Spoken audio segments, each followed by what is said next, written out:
Hai Sobat Stereo di seluruh Nusantara, Horas Majojua. Kali ini saya Bang Dian di DSI Stereo Indonesia ingin berbagi bagaimana 5 tahap memulai usaha atau bisnis dari nol. Mungkin teman-teman yang ingin memulai bisnis atau usaha dari nol sangat memerlukan 5 tahapan ini. Sebelumnya, saya Gidot.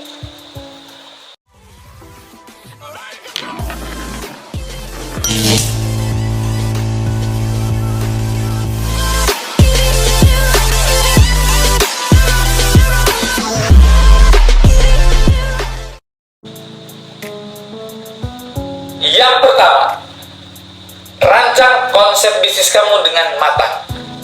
Kamu harus memperhatikan 2 komponen dalam proses merancang konsep bisnis kamu. Yang pertama adalah kebutuhan pasar. Yang kedua, cek bagaimana jenis usaha kamu memang langka atau susah ditemukan atau sangat dibutuhkan masyarakat.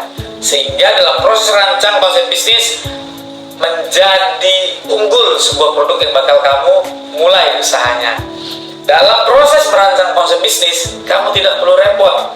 Kamu cek aja ke pasar, cek aja ke jalan, atau kamu bisa analisis secara singkat bagaimana secara visualisasi kebutuhan pasar serta keperluan jenis usaha ini di lokasi yang bakal kamu buka usahanya. Yang kedua, tentukan target konsumen. Tentunya dalam proses penentuan target konsumen, dalam tahapan ini kamu harus mampu membedakan produk yang keperluan cowok dan keperluan cewek, keperluan ibu-ibu, bapak-bapak, atau adik-adik. Tentunya di sektor-sektor pemilihan target konsumen harus matang dan jelas. Misalnya kamu target konsumen kamu pengendara sepeda motor karena kamu ingin buka bengkel sepeda motor. Kamu harus cek memang benar perlu nggak di lokasi ruang lingkup itu kamu bangun bengkel sepeda motor, sehingga pada saat kamu mulai bisnis dari nol, peluang bisnis yang bakal kamu ciptakan di situ cukup baik. Yang ketiga, fokus pada kepuasan pelanggan. Pada saat kamu menentukan rancang konsep bisnis, penentuan target, kadang kita lupa adalah memperhatikan fokus pada kepuasan pelanggan. Jadi pada saat fokus pada kepuasan pelanggan bukan pada saat dia proses jual beli atau membutuhkan jasa kita saja. After service atau before service. Jadi sebelum layanan hingga setelah layanan harus kita perhatikan. Misalnya sebelum layanan kita siapkan tenaga reservasi atau layanan customer yang cukup baik. Pada saat pelayanan kebutuhannya, kamu siapin kebutuhan-kebutuhan yang mulai kamu perhatikan, bagaimana proses pembayaran dipermudah, kelengkapan produk dan jasanya, dan terakhir setelah kamu produk itu laku dan diserahkan kepada pelanggan, kamu mampu, Pak, bagaimana Pak layanan kami, apa jadi keluhan dan kendala, itu perlu. Jadi before and after harus kamu juga perhatikan, sehingga penentuan pada fokus kepuasan pelanggan cukup baik, sehingga konsumen bisa reorder sama kita. Jadi pada saat memulai usaha itu kita semangat tuh untuk memulai terusnya. Yang keempat adalah rencanakan cash flow keuangan dengan rapi dan tertib. Pada saat kamu memulai usaha bisnis dari nol, terkadang kita menyampingkan bagaimana pengaturan manajerial keuangan kita. Nah, kita kesampingan catatannya buruk atau yang penting laku aja deh. Kalau kita jual pasti untung atau rugi gitu, itu risiko.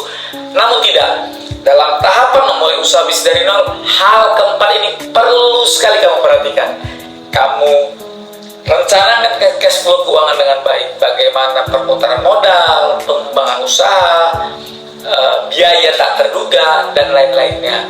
Sehingga pada saat kamu mengalami hambatan-hambatan yang ada dalam usaha kamu sudah siapkan alur cash flow keuangan dengan baik, yang bakal kamu evaluasi juga perencanaannya. Misalnya kamu evaluasi per hari, per minggu, per bulan. Jadi sebagai informasi teman-teman, Bang Dian juga punya usaha yaitu jasa pengiriman. Jadi pada saat memulai bisnisnya juga Bang Dian juga dari nol, dan tentunya di 4 tahapan di awal tadi, Bang Dian perhatikan dengan betul, yaitu pertama merancang konsep bisnisnya, kedua tentukan target konsumen, fokus pada kepuasan pelanggan, dan keempat rencanakan cash flow keuangan. Dan tahapan yang terakhir nih, tahapan kelima adalah tahapan yang super yang perlu kamu perhatikan. Kamu harus punya keunikan produk. Jadi kamu harus memiliki pembeda dari kompetitor-kompetitor yang bakal kamu jual atau kamu tawarkan kepada pelanggan. Jadi produk kamu harus punya keunikan, punya pembeda dari produk-produk sebelumnya. Jadi begitulah teman-teman 5 tahapan memulai usaha bisnis dari nol. Yang pertama rancang konsep bisnis, yang kedua tentukan target konsumen, yang ketiga fokus pada kepuasan konsumen, keempat rencanakan cash flow keuangan dengan baik, yang kelima punya keunikan produk. Jadi teman-teman, sampai sini aja tips dari Bang Dian 5 tahapan memulai usaha dan bisnis dari nol. Semoga teman-teman mampu mulai usaha bisnisnya dari nol dan sehingga sukses. Salam dari Bang Dian di Isis Indonesia. Horas Majujun Majujua Ahoy. Assalamualaikum warahmatullahi wabarakatuh.